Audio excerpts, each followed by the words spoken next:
Hello, Jan here again. Welcome back to the channel, and welcome if you're new, and welcome back to the pantry.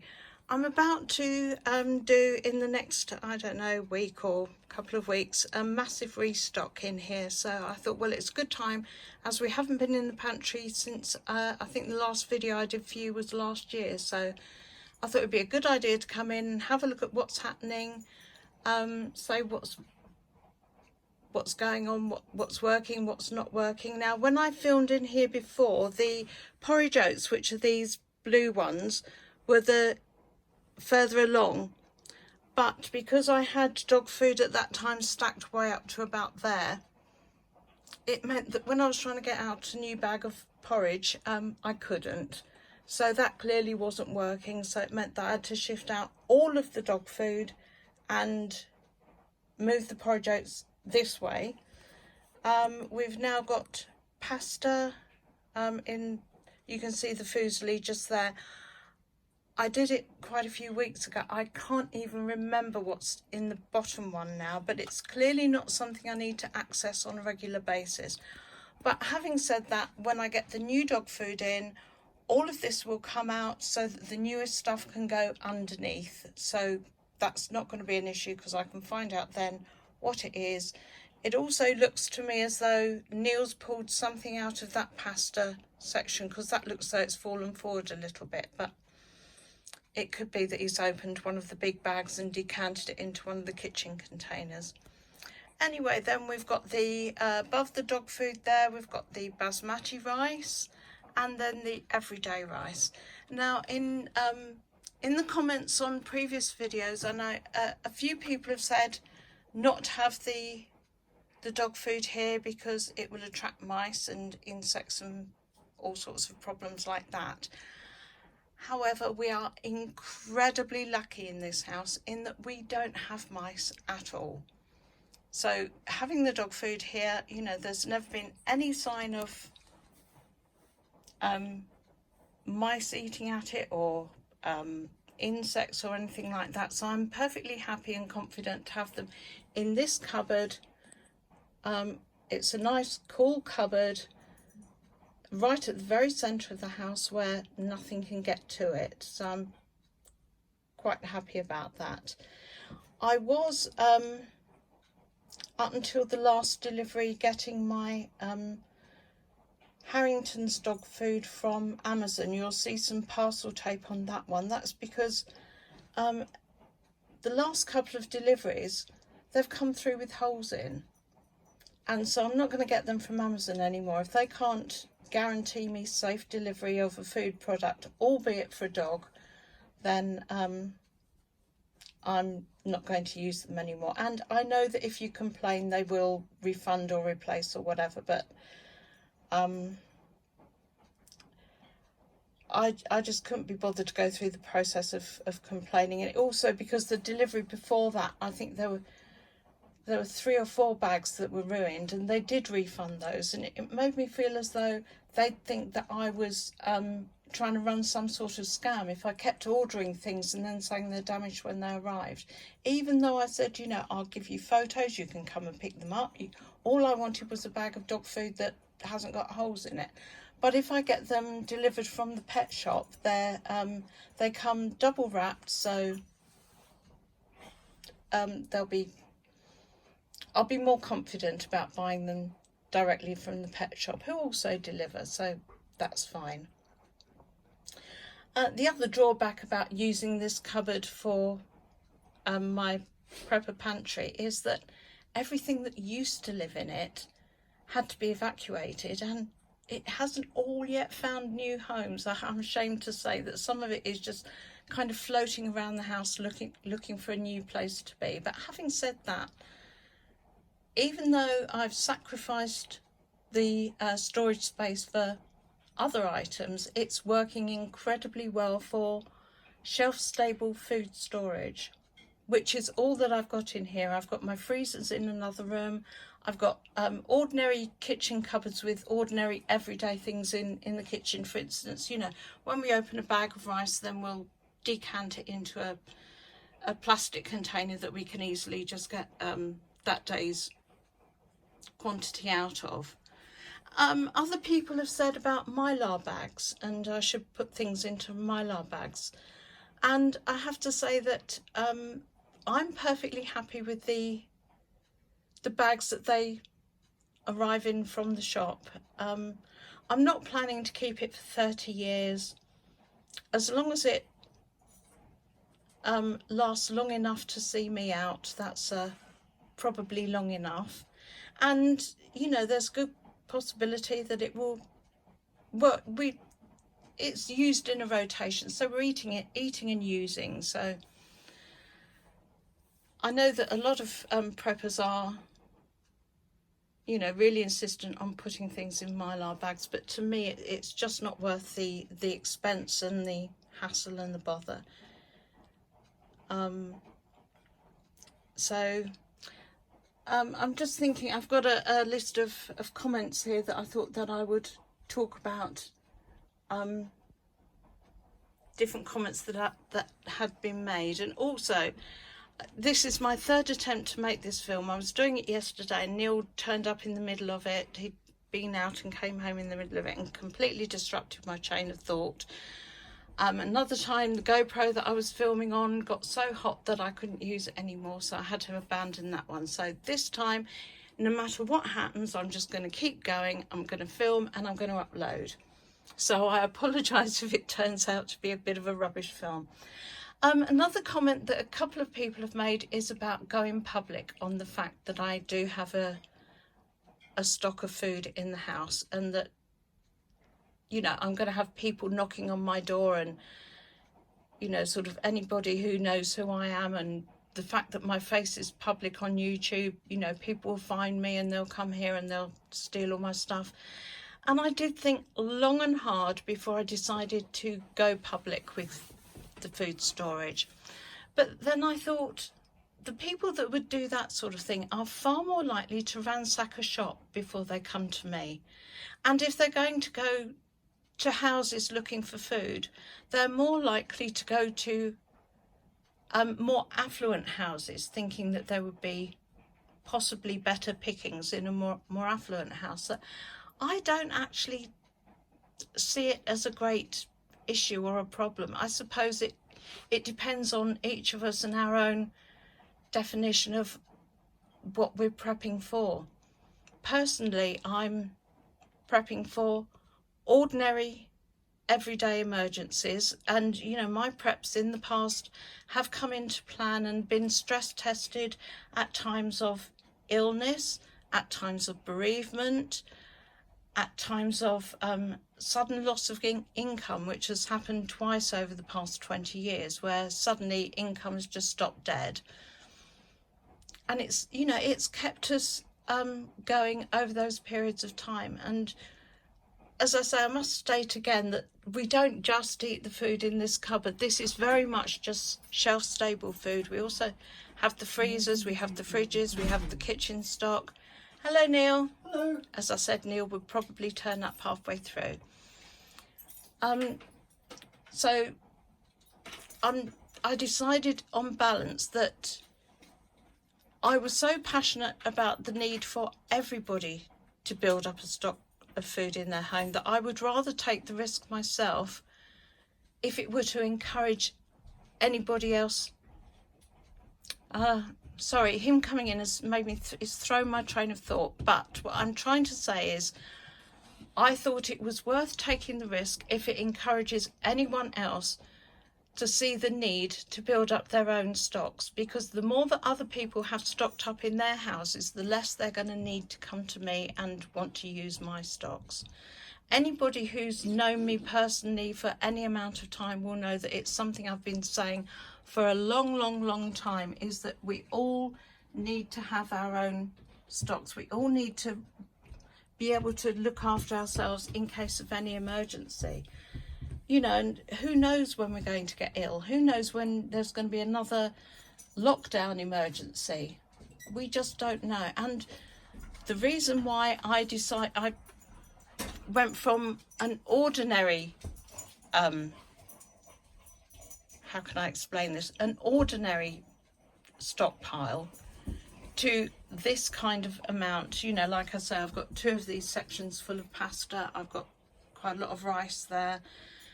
It's because I am concerned about coming weather patterns. Now, I'm not talking about global warming, but there are things happening on a planetary level that is affecting our harvests. And so if suddenly the wheat harvest goes, then pasta, bread, any wheat products are going to be really hard to come across. You know, there are a lot of different people with different beliefs of what is happening at the moment. You know, the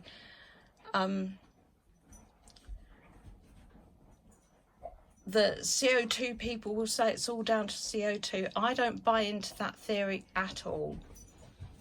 I'm what's maybe known as a climate denier. I don't deny the fact that there is a climate or that it's changing.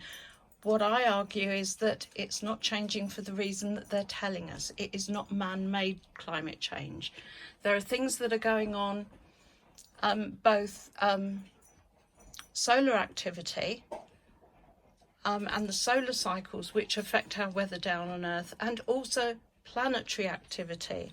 And at the moment we're going through a phase where we have planetary activity building up to a formation next year in 2024, which is already having a gravitational pull on the Earth, causing more volcanoes and earthquakes and things like that. And those sort of things happening will obviously affect food production. And then on top of that, we've got all this strange thing happening with world governments where they're cutting down on food production. You know, I just heard recently that Ireland is going to get rid of, was it 200,000 dairy cows or something? Don't quote me on that. I'd have to look it up. I'm just talking off the top of my head because it seems a huge amount of cattle. But I'm sure it is that. I'm sure it was 200,000. We have, you know, all over the world, they're doing strange things with farming that is counterintuitive when, you know, food supplies don't seem to be at all stable. So anyway, that's part of the reason why I decided to ramp up the amount of preps that I had. These 2 sections in particular were filled out more so at the end of last year when we were told that we were going to be getting interruption to our electric supplies in this country. Well, I rely quite heavily on my freezers, and I thought if I don't have access to the meat in the freezer or the ability to cook food, tinned meat, tinned fish is generally pre-cooked, so you can eat it pretty much from the tin, and it's shelf stable. And just looking at it, I know that there are dates on it. The dates that I put on there are just to help me with stock control. Every now and then I pull everything off the shelves, put the newer stuff that I've bought more recently to the back, the older stuff comes forward. I don't actually take any notice of the dates in terms of eating it, only in terms of use. How can I explain that? It was only in the 1970s that they started to put dates on food at all. Before that, we used our eyes, our noses, our common sense to see, you know, if it was in a tin, if the tin was blown or rusty, or you open the tin and there's anything strange about the food inside, then you would just reject that. And so that's what I've continued to do. And in all my life, and I'm in my mid-60s now, I think I've only ever had 2 tins that have had something wrong with them when they've been opened. And whether they were in date or not, I don't know. They may well have still been in date, but you could tell when you open the tin that, you know, this isn't good. Right, it's going straight in the bin. Meat in the fridge, you know, we look at it, we smell it, if it's gone slimy, then it goes. But we try to eat things up before it actually gets to that stage anyway. So you have to excuse me, I'm out of practice of making videos. I'm rabbiting on. I don't know if I'm making any sense at all. So making lots of sense there, Jen. so I was talking about dates on tins. Somebody else talked about tins and buying trays of tins instead of buying individual tins.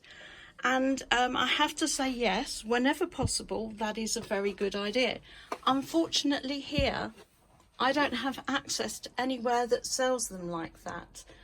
I was, in fact, I don't know if I've said this before on video, but I was one of the very first people in this country to join Costco when it opened its first store. I can't remember if that was the 80s or the 90s, but I was a night manager at the airport at the time, and I'd heard on the radio at work that this new type of shop was opening, and literally got in the car after my shift finished, went straight along to the Costco. I don't know if anybody else was there that day, but they had a jazz band walking up and down the aisles playing music. All the staff were on roller skates. It was quite an event. I don't even know if the staff still use roller skates in there, but it was something that I'd never seen before. But I joined there and then, and I was a member for a good few years, but then my membership lapsed. And when I went to rejoin a year or two back, they've lost records of my original membership, and I no longer qualify. So I'm just buying things as I can, where I can. If I get access to other cash and carry places, I'll use them, but I do it as and when. It's not a huge issue for me. But yes, I would agree that if you can buy in bulk, it's always a better idea too. So and now I'm leaning across trying to read my notes and hold my phone, because I decided it might be easier to hold my phone so I can actually see what I'm filming. I did request Neil held the camera for me so that he could film me with this as a backdrop. But whenever we've done that in the past, he's not actually filmed what I've asked him to, and it's ended up in a bit of a domestic, so we decided against that. So again on my notes, oh yes, this wasn't a comment, this was just about a note about bulk buying sweets and treats and things like that. I learned a very valuable lesson during lockdown, that if you bulk buy treats, they get eaten almost at the rate that you buy them. It's not good for you, it's not good for your pocket, you know, your purse and your bank balance. So I decided that from now on, I'm not going to do that. It's just one of those things that if you've got a huge box of packets of biscuits or something, and you open the cupboard and you see this huge box, it just does something to the brain that you think, oh, well, if we just open a packet, it won't hurt, will it? And then that packet's eaten before you know it, and you end up eating more than you would have normally under normal circumstances. So in this cupboard, I do have a secret supply of chocolate, and it's kept well out of sight so that it doesn't hit me in the face when I open the door. I don't open the door and think, oh, chocolate, I'll have some. It's a case of if I really, really, really, really want some, I think, okay, I know where I've got some, but I've got to really want it, and it's an effort to come and get it rather than just, it's like impulse buys at the tills. You know, do you remember when they used to put all the sweeties next to the till in the shop, and you know, you didn't actually go in there to buy sweets, but while you're queuing up waiting to pay, they're all just there saying, oh, I like those. So, so I don't bulk buy what I call yummies. You know, we tend to buy those as and when, you know, if we buy a packet of biscuits, they go in the biscuit tin, they're eaten at a normal rate, and when they run out, we'll get some next time we go shopping, which may be weeks or months, but that's how we do it. And I think in terms of long-term disaster, yes, I know some people say that if anything terrible is happening, it's nice to have a sweet treat. It's nice to have something to lift your spirits. But I would rather put my money, which is basically what this cupboard is. This cupboard is a huge savings bank of money and food. And I'd rather put that into things that have nutritional value. Having said that, I have got things in here that I could make into something. You know, so if I come up to this shelf here, you know, there's tins of fruit, there's jelly, I've got sugar there, I've got flour in the other room. You know, I could make cakes, I could make things. But again, it's a case of you've got to really want it to put yourself to all that effort of making it. So it's better for the waistline, I find, if I don't just have it here just so I can come and eat it whenever I want.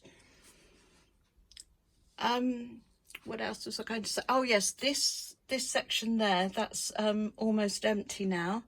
In fact, are we down to our last tin of dog food now? I don't know, to be honest.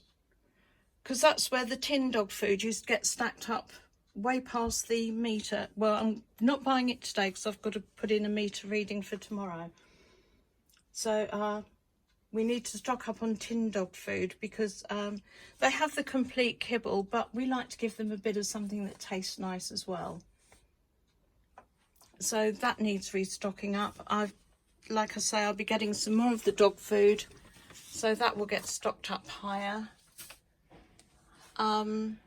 The porridge has gone down quite a lot because I have porridge every day for breakfast.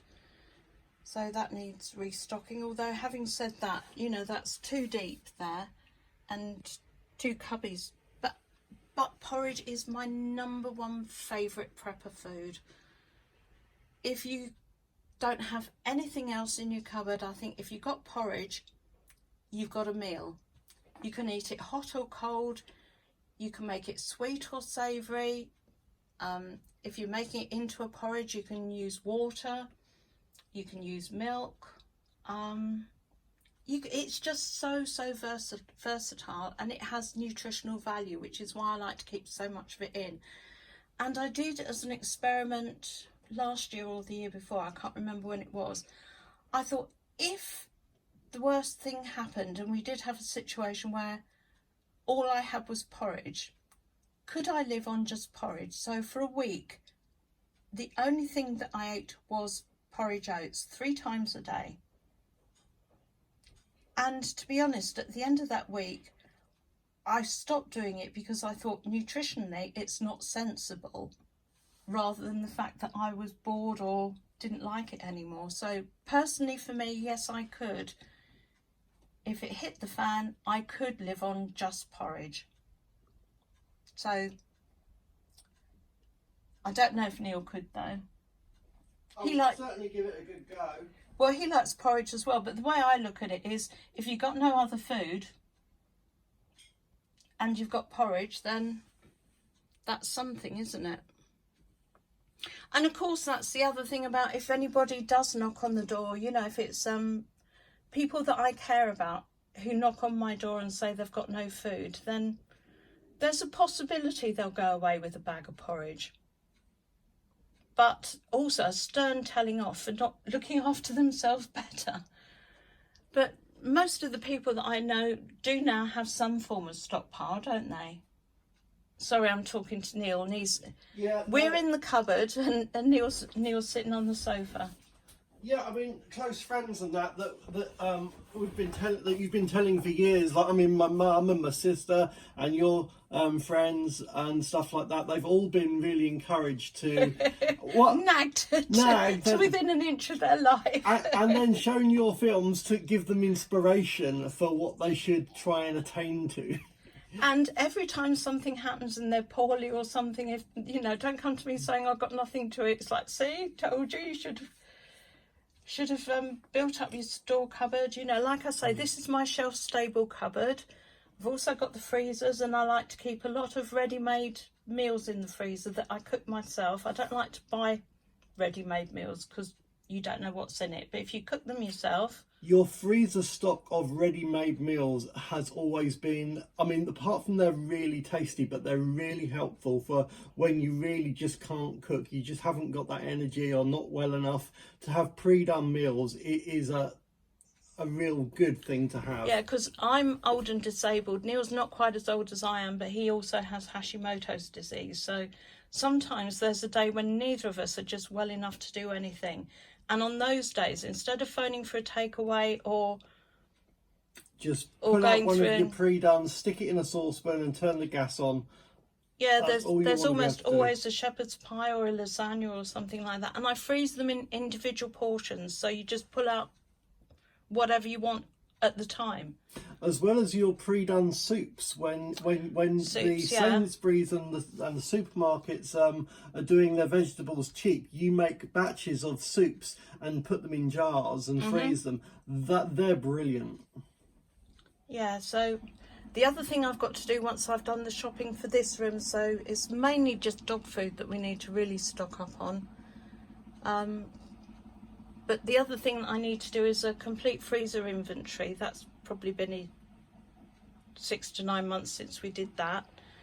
So we need to go through the freezers, restock the freezers, and restock the pre-done food. So I need to do a lot of batch cooking, really. Yeah, that would be good. But anyway, that's probably about it for today. Thank you for watching. If you got this far, well done. Thank you for watching, and I really hope that this does give you some encouragement to build up your own preps. Perhaps find some cupboard in your house that you could sacrifice, you know, and if you take what was in the cupboard out and sell it on eBay, you can use the money to buy. Because I really do honestly think that, you know, we are facing over the next decade some very harsh times in terms of food security. So I would really advise that you do stock up. Anyway, that's all for me today. Take care. Lots of love. Bye.